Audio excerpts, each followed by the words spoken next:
Olá pessoal, bem-vindos a mais um podcast do Acontecendo Aqui.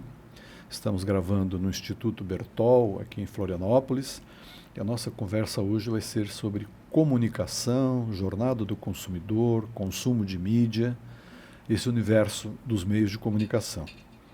Nunca se produziu tanto conteúdo, nunca se teve tanta mídia disponível, e mesmo assim nunca foi tão difícil conquistar o público.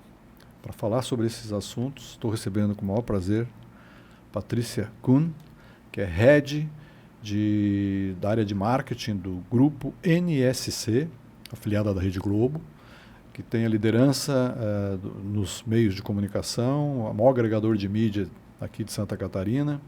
Ela dirige 4 áreas, ela vai explicar rapidamente um pouquinho de cada uma das 4 áreas. Bem-vinda, Patrícia.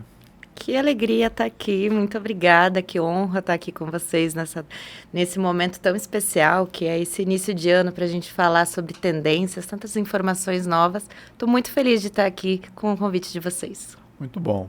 Ela é gaúcha, é jornalista por formação, trabalhou em algumas empresas e esteve 5 anos na Globo em São Paulo e está há alguns meses aqui na NSC. E eu queria que você falasse um pouquinho sobre você, sobre a sua formação, onde você estudou e a tua trajetória até chegar no Morro da Cruz. Muito bom. Eu sou gaúcha, lá do interior, lá de Santa Rosa, terra da Xuxa, berço da soja. Então, com esse pé no agro, foi lá que eu comecei minha trajetória, né? Me formei lá na Unijuí, que é uma faculdade regional. E de lá entrei na RBS, na época, em 2013, na área de comunicação e eventos lá, e fui galgando, passei pelo interior do estado inteiro até chegar em Porto Alegre, e aí depois fiquei um tempo fora do Brasil, estudando, e voltei para o Rio Grande do Sul, ainda fiquei mais alguns anos na RBS, e em 2019 eu fui para a Globo, lá em São Paulo, para atuar no time de afiliadas de marketing lá, e foi uma experiência muito bacana, até para atuar com o Brasil inteiro, assim. E aí, no ano passado, Santa Catarina, com suas belezas, e a NSC com seus grandes resultados, me encantaram e eu vim para cá. Que bom, você está feliz aqui? Estou feliz, estou feliz. É uma cidade maravilhosa, né? Que bom. Fala um pouquinho da NSC para as pessoas que conhecem, terem assim uma atualização, né? E para quem não conhece, saber o que é o grupo NSC, os veículos, tem as lideranças, dá uma ideia do time, quantos funcionários trabalham, são 6 ou 7 cidades com emissoras próprias, dá uma ideia da cobertura da entrega de vocês. Então, a NSC é o maior ecossistema de mídia de Santa Catarina. Então, mais tradicionalmente, quando a gente olhar lá enquanto TV, mas rádio, jornal, digital, a gente tem uma frente nova de Out of Home.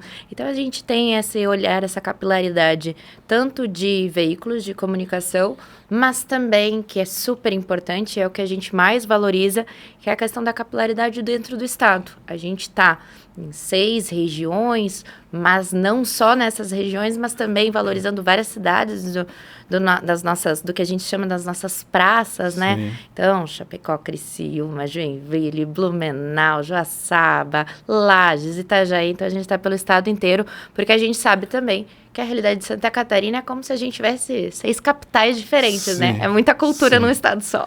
Essas 6 capitais têm cobertura local da televisão. Isso. E rádio? Quais praças vocês têm rádio local? Nós já temos, então, a gente tem a Rádio Atlântida, né, que a gente tem... Floripa? Isso, em Floripa, junto com a CBN, né, CBN também em Joinville, isto, e aí em todas as nossas regiões, com exceção de Joaçaba, a gente tem Atlântida também, mas a Itapema, obviamente, aqui em Florianópolis. Tem uma cobertura boa no estado, né? Alcança longe. Longe. Lá em Chapecó a gente faz sucesso com Atlântida e tudo mais. Eu falo lá em Chapecó porque Chapecó é do lado de Santa Rosa, então, pra mim, é a minha primeira referência de Santa Catarina. Tomam o mesmo chimarrão. Eu pego o avião para ir para lá, para ir para Santa Rosa. Aí pega um Uber até. Mas o seguinte, as pessoas hoje não consomem mais canais, né? Elas consomem momentos. Né? E esses momentos vão da hora que acordam até o momento em que elas vão para a cama. Qual é o desafio para os meios de comunicação para terem eficácia na cobertura da jornada do consumidor? Acho que quando você fez a sua introdução, você falou sobre a quantidade de informações que a gente recebe. Quando a gente olha do ponto de vista de estudos sociológicos, a gente está falando de infotoxicação. É um termo que tem se falado muito sobre isso, porque a gente nunca recebeu tantas informações ao mesmo tempo. Isso é qualquer indivíduo, em qualquer circunstância. Então, hoje em dia, a gente não disputa mais por ponto de audiência ou qualquer outra coisa. A gente está disputando atenção, né? Então, a gente está olhando, né, e desse ponto de vista, onde a atenção das pessoas, que mesmo que está em um ambiente, ela pode estar naquele ambiente conectado com o celular, conversando com outras pessoas. Então, esse é o ponto central. E dentro desses olhar, as pessoas não estão mais vinculadas a só um tipo de veículo de comunicação. É uma jornada de consumo, onde cada um olhando para o seu dia a dia vai perceber onde começa, vai acordar de manhã. Tem gente que acorda de manhã, já levanta da cama, já liga a TV e tudo mais. Tem gente que fica mais 1 hora no celular, navegando ali, vendo as informações. Outros já ligam a rádio, já pede para Alexa ligar a rádio. Eu tenho lá em casa isso, eu dou bom dia para minha Alexa, ela já liga na Itapema. Então, assim, são coisas desse perfil que a gente vai percebendo que a jornada do consumo de mídia, ela não é mais linear.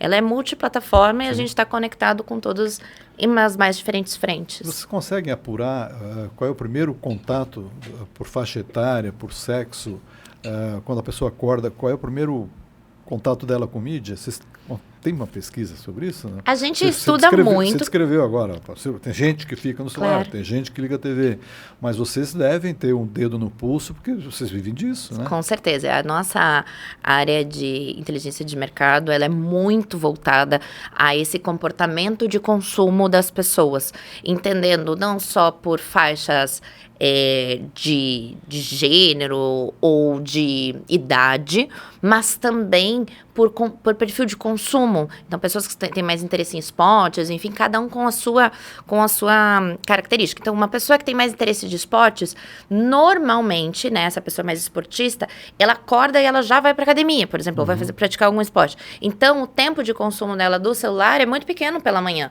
Então, quando a gente vai avaliando tudo isso dentro das pesquisas, a gente vai conseguindo fazer esses recortes de acordo com o perfil do consumidor das nossas audiências. Você tem uma medida do que mudou no comportamento do consumidor com relação ao consumo de mídia? Ele parou de ler jornal, a TV aberta, ele consome tudo isso nos devices que ele tem em movimento. Como vocês têm todas as plataformas, o que mudou? Assim, que vocês tivemos que mudar tais coisas porque o consumidor mudou, sei lá, no último ano era assim, agora é assado. Eu acho que o ponto mais importante disso é que o nosso consumidor, ele é hiperconectado. Então, ele não está, é muito raro que ele esteja em um veículo apenas. Ele está hiperconectado. Então, ele assiste TV com o celular na mão, ele vai escutar rádio dentro do trânsito, ele está fazendo multitarefas, digamos assim.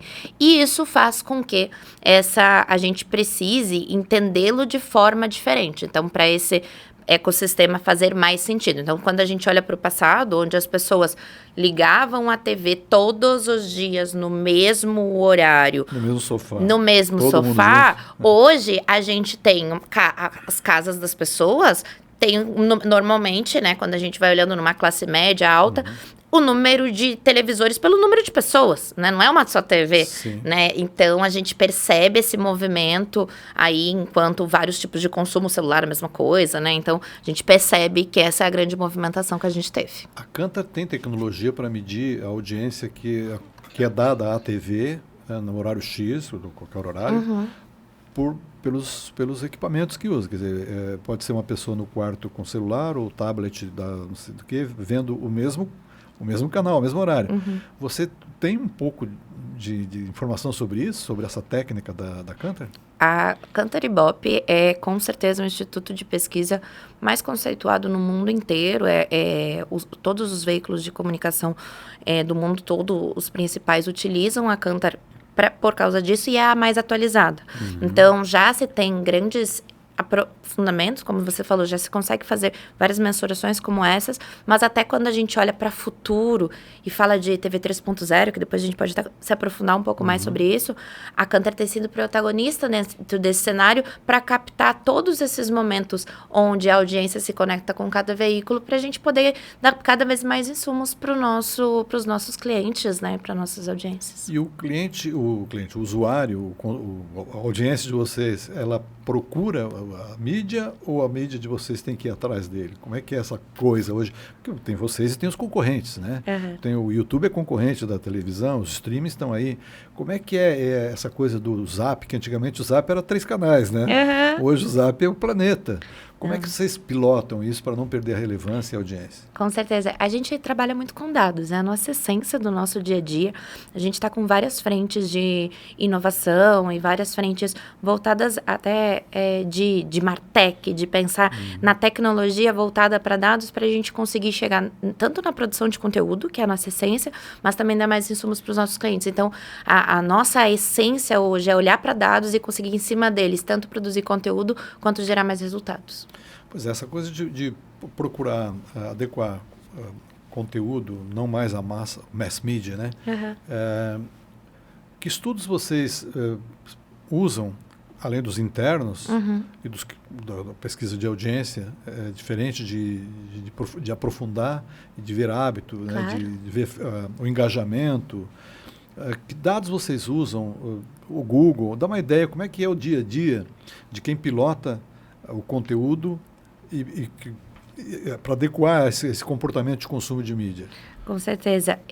Quando a gente olha para isso, a gente tem o que é mais tradicional de pesquisa, que a gente utiliza, que a gente já falou até um pouco, mas a gente entende que hoje a informação ela está em todos os lugares. Então, desde relatórios do Google, desde para a gente poder maximizar, por exemplo, matérias publicitárias que a gente vai ter dentro do NSC Total.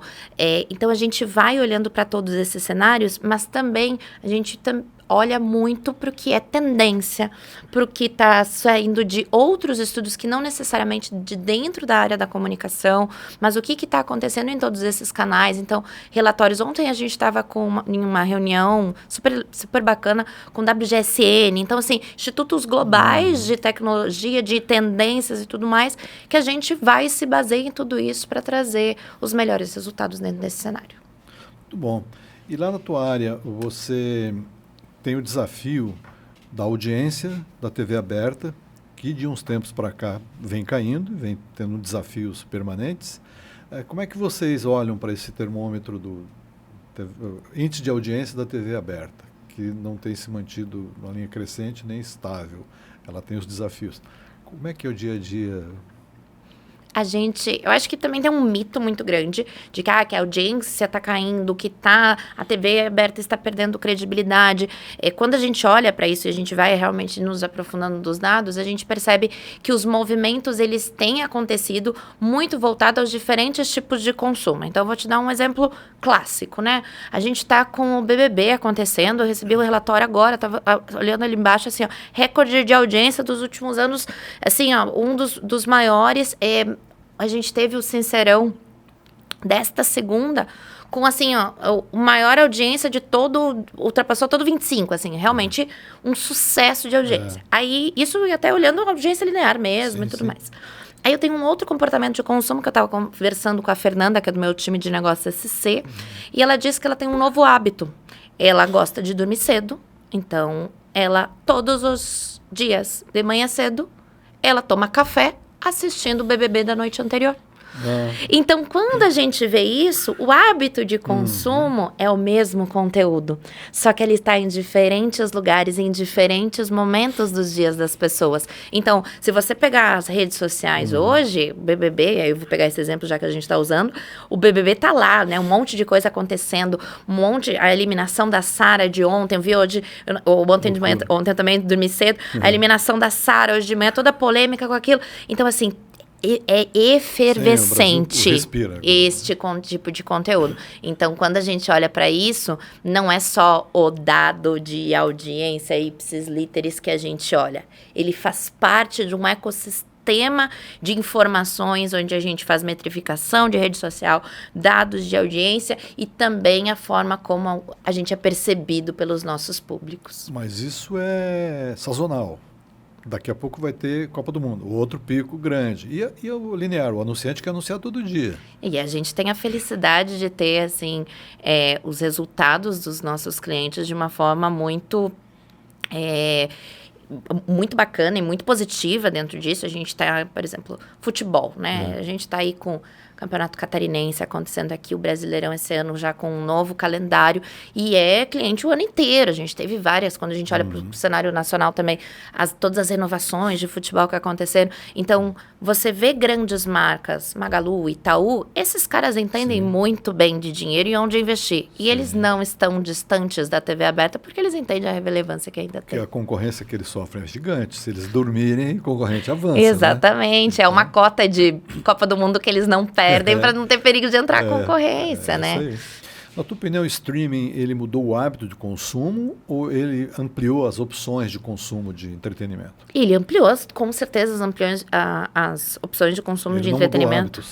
Ele traz novos hábitos porque você trabalha on demand, você não depende mais de uma linearidade, mas o mundo não é mais linear. Hoje a gente tem esse comportamento enquanto sociedade, não só enquanto consumo de mídia. Então, a gente vive aí os tempos de Globoplay, que completa aí uma década de resultados incríveis e só crescente. E aí eu falo em especial de Santa Catarina, a gente estava analisando os dados do Globoplay semana passada, e assim, é exponencial o consumo do streaming. Então, não só do que é linear, né, do que é o que a gente chama de simulcast, do que está realmente acontecendo ali ao mesmo tempo que a televisão é aberta, mas todos os outros conteúdos que as pessoas consomem on demand. Então, é os dois lados da moeda e a gente tem a felicidade de conseguir acompanhar todo esse processo. A Globo é líder de audiência. E a segunda colocada é o YouTube. Isso é verdade?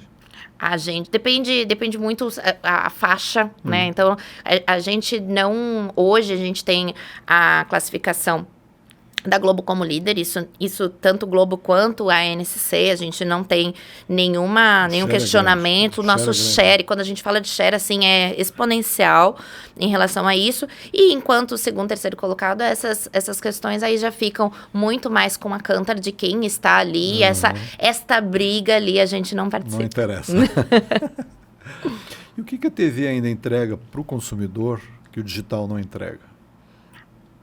Com certeza, a TV tem algo que é essencial e que eu digo para você que ainda vai muito tempo de se conseguir, que é estar todo mundo ao mesmo tempo assistindo a mesma coisa. Mass media.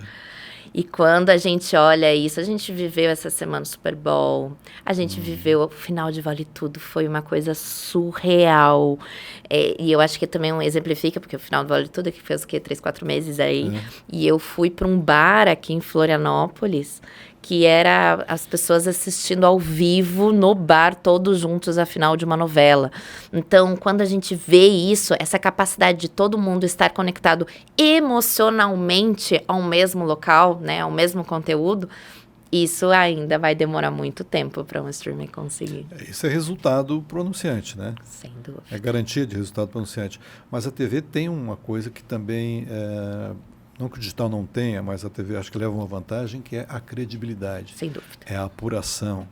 A pessoa tem dúvida no digital, vai lá na TV, vê o que acontece, ou vai no rádio, vê o que acontece, porque ali se faz um jornalismo. Eu acho que essa credibilidade a TV ainda entrega mais do que o digital, ou não? Estou errado? Eu com certeza vejo isso enquanto TV, mas eu não queria deixar o digital isolado, porque a gente vai falar de rede social, eu 100% alinhado com você, mas um NSC Total, um G1, ele tem a apuração, ele tem a notícia em tempo real. Tá pegando conteúdo da televisão. Então. A gente consegue fazer essa conexão com redações multidisciplinares que a gente tem dentro da NSC, e isso é passível de ser feito. Então, o jornalismo de qualidade, ele é apurado e é nesses veículos que você vai encontrar. Isso é super importante. Não é o sensacionalismo que a gente vai encontrar ali. Então, vocês, quando estão ali com a multiplataforma que vocês têm, vocês ficam mais preocupados que a TV busque audiência ou busque credibilidade? Qual é a dedicação de vocês? Porque tem a coisa do sangue, tem a coisa do sensacionalismo, tem, sei lá, audiência. Claro. E tem a credibilidade de demorar um pouco mais, né? Como é que é a orientação que vocês têm como empresa regional? Claro. Não a Globo. A Globo tem quando a Globo você vai embora, deixa a Globo fazer. Mas quando se trata das tuas cidades aqui, qual é a orientação da empresa para isso? A gente não está nem olhando a audiência, nem focando só em alguma frente específica. A nossa essência do jeito de fazer a NSC está vinculada em agregar conteúdo de qualidade para o nosso pro catarinense. Esse é o ponto central. Seja no entretenimento, seja no jornalismo, seja no esporte.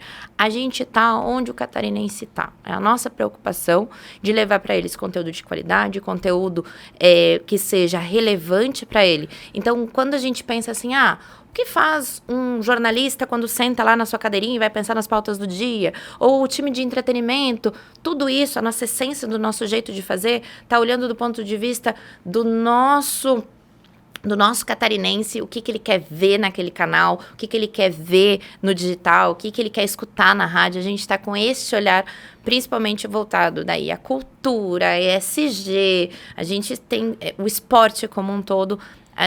O nosso conteúdo é pensado realmente nesta qualidade do que a gente pode entregar de melhor para quem está junto conosco nos nossos mais diversos canais. Queria te perguntar sobre a tua opinião sobre influencers. Marcas usam influencers para entrar em comunidades onde a Globo não entra, onde as redes sociais não entram. Ou entram, mas não entram do jeito que um influencer faz acontecer.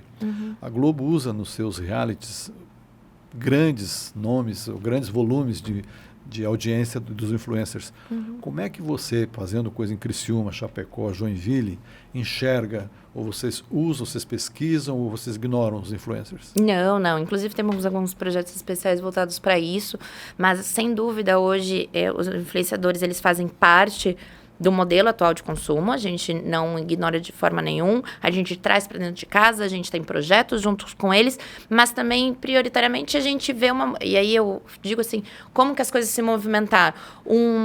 Uma figura pública estar vinculada a uma marca, já eram os garotos propagandas de antigamente, o que muda são os canais, é como que eles estão, aí antigamente não tinha rede social, agora tem rede social para conversar diretamente, então quando a gente olha para essa conexão da jornada, eles fazem parte desta jornada e a gente, enquanto veículo, como você mesmo citou, enquanto Globo, mas também enquanto NSC, traz eles para perto, para nós somos todos parceiros e a gente quer construir juntos. O anunciante ainda compra audiência, resultado, ROI, ou ele compra solução? Aí entra a ideia dos projetos, talvez o teu hub de inovação, talvez o negócio ser o brand de content que você cuida.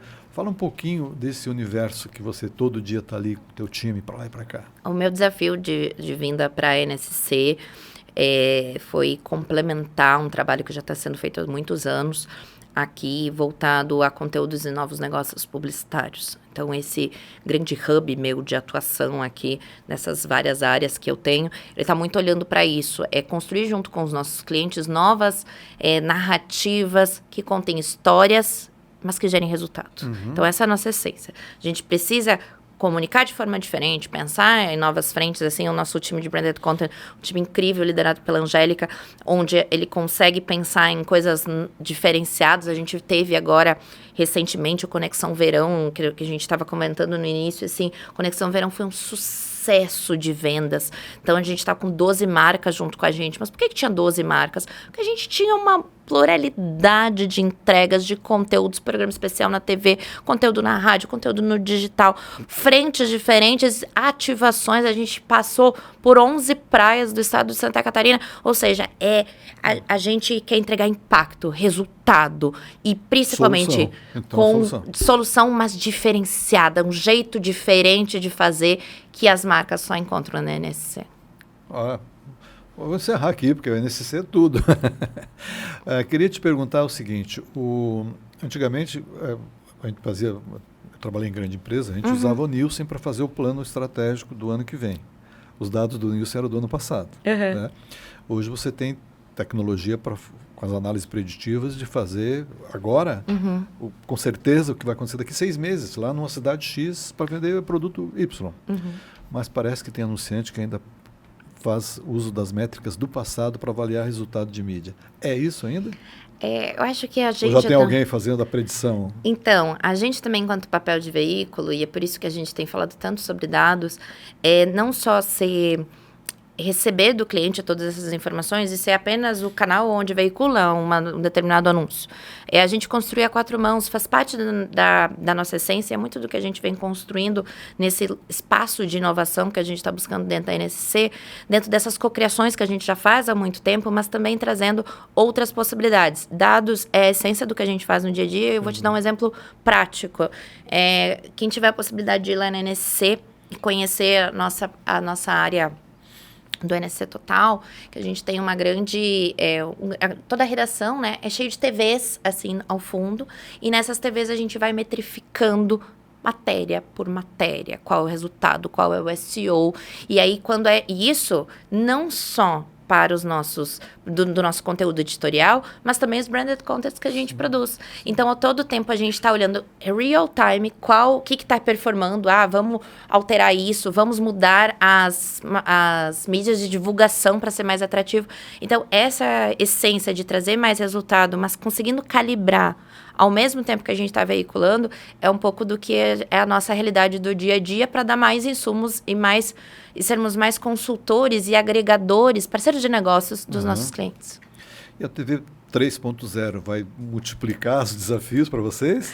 Conta um pouquinho como é que vocês estão se preparando para fazer a entrega para o anunciante com tudo que a TV 3.0 vai possibilitar. Eu confesso que quando entra nesse assunto é meu brilho no olho, assim. Vai dar frio na barriga, não dá? Dá frio na barriga. A gente vem falando de TV 3.0, que a gente hoje já se conhece como DTV+, né? Que é a TV do futuro.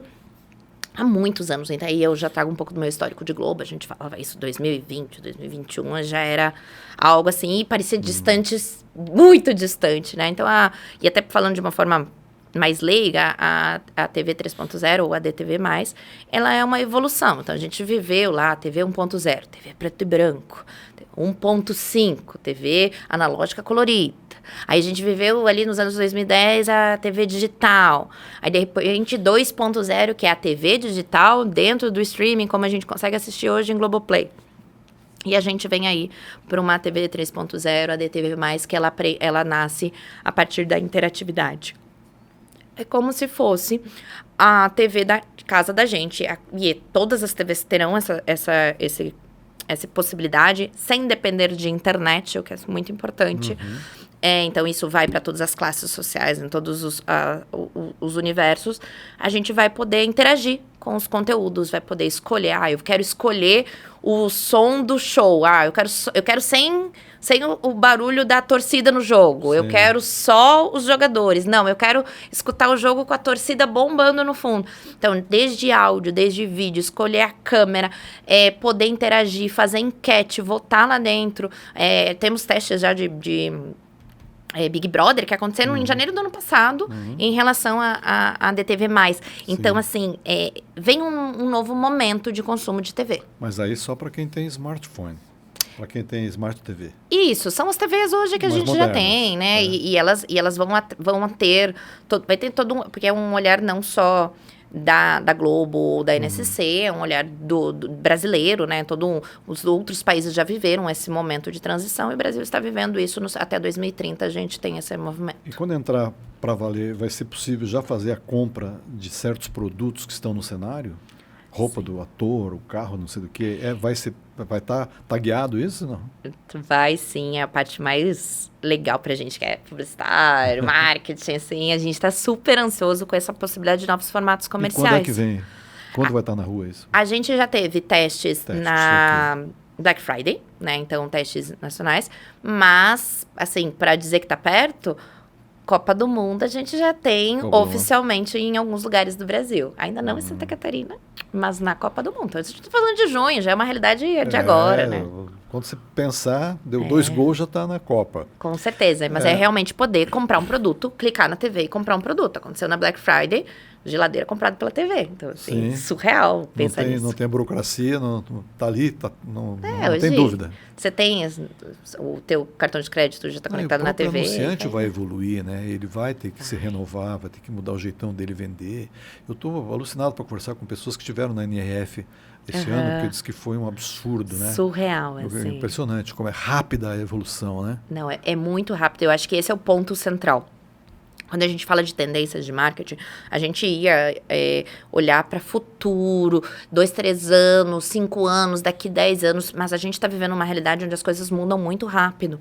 E aí, quando eu falo de uma coisa muito simples, que é, por exemplo, o ChatGPT, né, que é uma coisa que as pessoas têm hoje no dia a dia, no celular, todo mundo ali, aquela coisa, ele foi criado no final de 2022. Então, assim, menos de um pouquinho mais de 3 anos atrás, né? Então, assim, quando a gente olha para isso e o impacto que ele gerou, tipo, a criação dele nasce em final de 22 e hoje, início de 26, a gente já tem o mundo inteiro acessando e cada vez mais tendo, é muito rápido isso, e isso faz com que seja um grande desafio, principalmente para as marcas, de como trabalhar com tanta informação, com tanta coisa mudando ao mesmo tempo.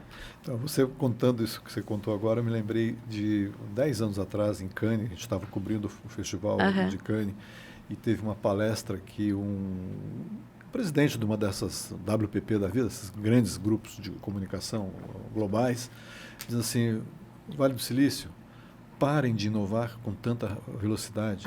As pessoas não aprenderam ainda tal coisa, ele deu um exemplo lá, vocês já estão lançando outro.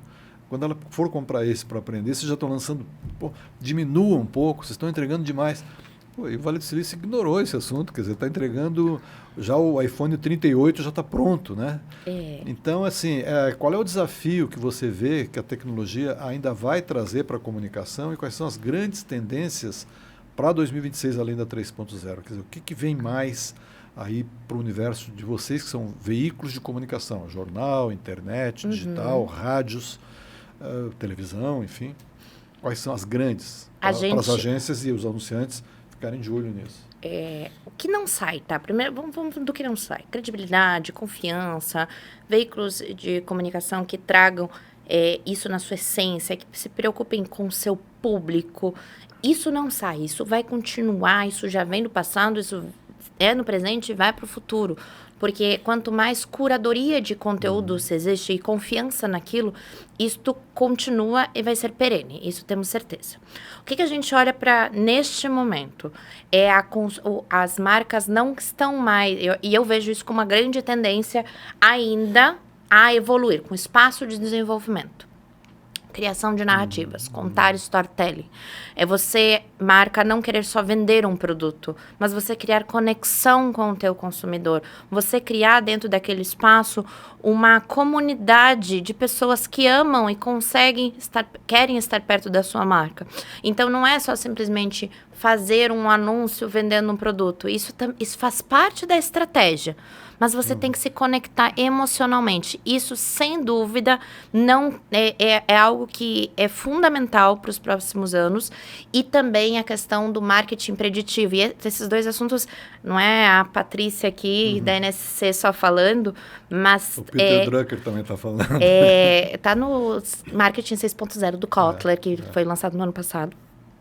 Quanto marketing preditivo é você não esperar terminar o processo e pegar aqueles dados para fazer análise. É você se antecipar nas suas análises de dados. É ter o maior número de informações possíveis para você prever o tipo de resultados que você vai ter lá na frente. Então, esta questão de inteligência de mercado, de trabalhar melhor os dados dentro das empresas, é poder não só conhecer o teu consumidor a partir dos dados, das databases que você tem, mas também você conseguir entender o que aquele cara vai querer comprar daqui a 6 meses.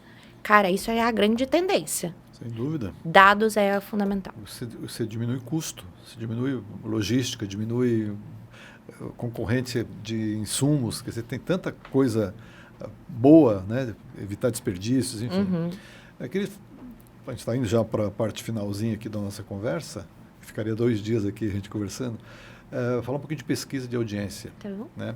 Tem pesquisa de audiência, que mede share, alcance, cobertura e tal. Tem a Kantar, que é internacional, e tem os 35 câmaras lá do SEMP, eu não sei se chama câmara, são 35 núcleos do SEMP, formado por profissionais de agência, de veículo, representante, que validam as pesquisas que hoje são utilizadas, que são as pesquisas da Kantar. Mas tem outros institutos surgindo, fazendo, alguns até com certificado do SEMP, com um método bem diferente, buscando trazer outro resultado, outra entrega, outra maneira de ver consumo de audiência. Como é que você, tendo ficado na Globo, que tinha um olhar nacional e respira Kantar 24 horas, se deparar aqui com Santa Catarina, um mercado pequeno, onde surgiram, em tempos recentes, outros institutos apurando audiência de rádio e televisão. Como é que vocês veem isso? Esse cenário de pesquisa, e aí entrando de um ponto de vista um pouco mais técnico e até mesmo teórico de estudos de pesquisa, de como essas metodologias acontecem, existem muitos tipos de metodologia, né? Por amostragem, por lembrança de marca, enfim, né? Existem muitos.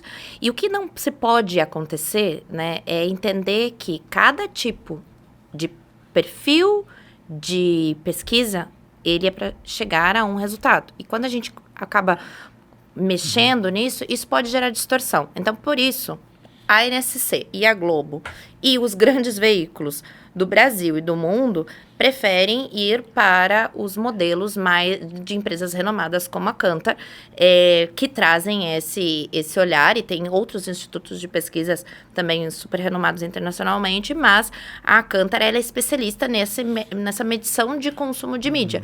Então, entendendo a expertise, para nós faz mais sentido a gente acompanhar as tendências mundiais em que o mundo inteiro segue pela Kantar, mas ao mesmo tempo que a gente brinca de dedo no pulso, né, que é o que importa na prática, é você ver um cliente que coloca o seu anúncio na TV e tem o seu produto esgotado na loja. É esse dedo no pulso que, muito mais do que um dado de audiência, é o que traz a relevância.